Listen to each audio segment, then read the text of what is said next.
Hello guys, welcome back to another video of my journal, Loose Journal.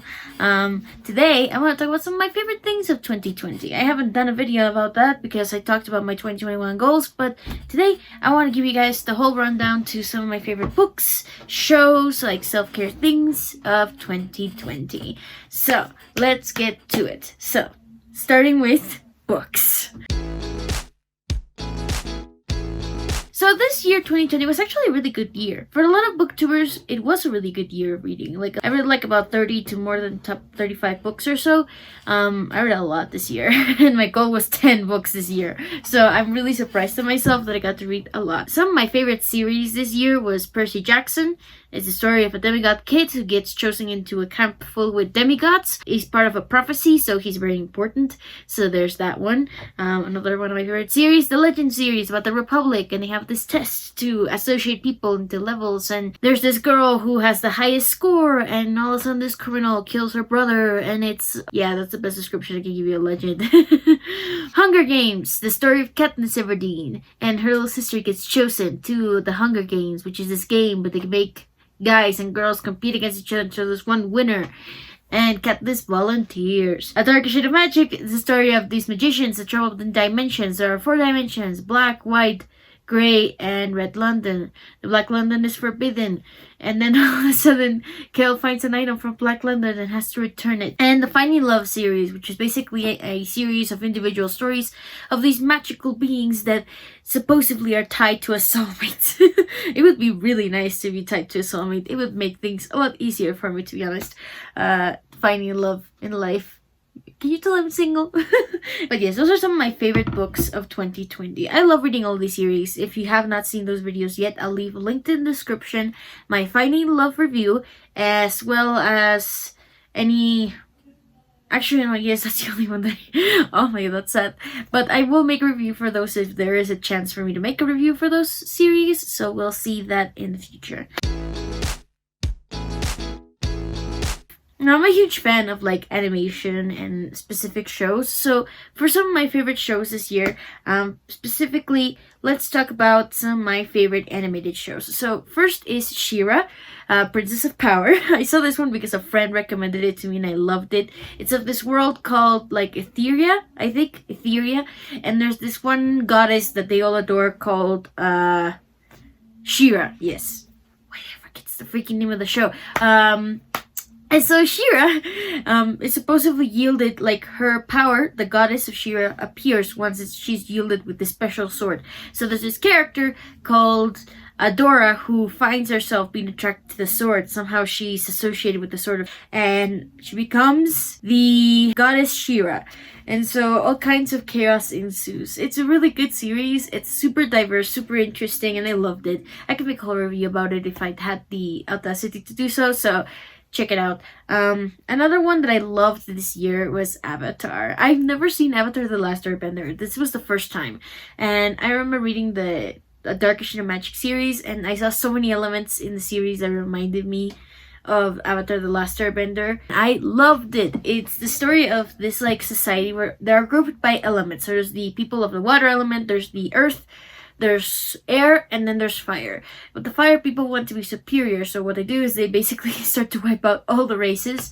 So they wipe out the air race because the avatar exists there. So the avatar is a person that can control all elements at once. And so what happens is that Aang is the only air bender that is still alive because he is able to hide, and he's the avatar. So he comes back after years of the invasion of the Fire Nation, and he has to abolish the bad leader from the Fire Nation. That is the best description I can give you. But it's still a really good series, and I'm kind of sad that they haven't been able to do anything interesting with it. Although, let me be honest, I don't think there's a need for like another adaptation of The Last Airbender. We already have the live action, which kind of sucks, but just with the animated series and what we have, it's perfectly fine, I think, in my personal opinion. Next series that I want to talk about is Julie and the Phantoms. This one's about a girl who moves into this house, and there's supposedly this band who are these ghosts that are traveling in her house, and basically this band died years ago. And so they're like ghosts, essentially. They still have something to be done, but they can appear when they play music, so it's weird. And Julie, which is the main character, she's struggling to play because of the loss of her mom, and she can't play because she's like struggling with that. So yeah, and she knows these guys exist, so then they start to play, and she becomes a really good musician, and it's a really good series, and I'm hoping for season 2 like right now. Two more series that are like a little bit of more of a throwback for me, because this was a throwback for me when watching Disney Plus, is Kim Possible and Gravity Falls.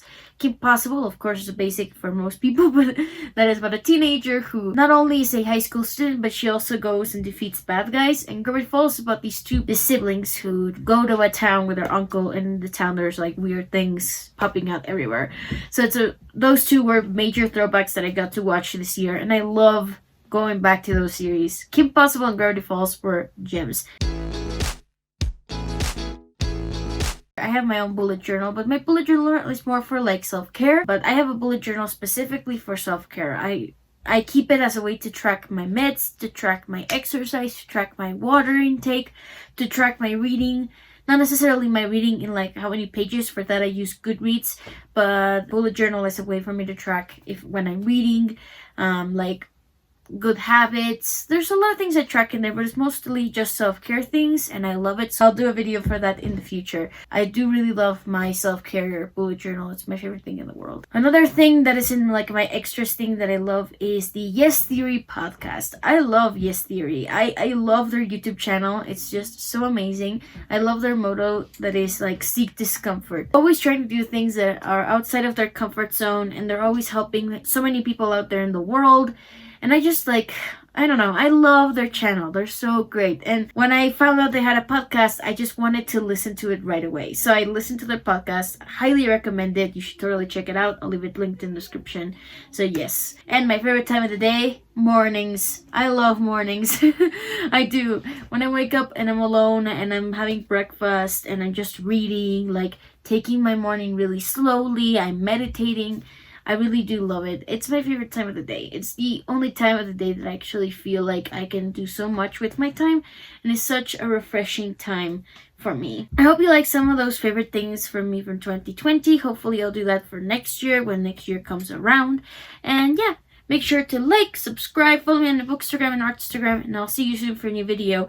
Bye!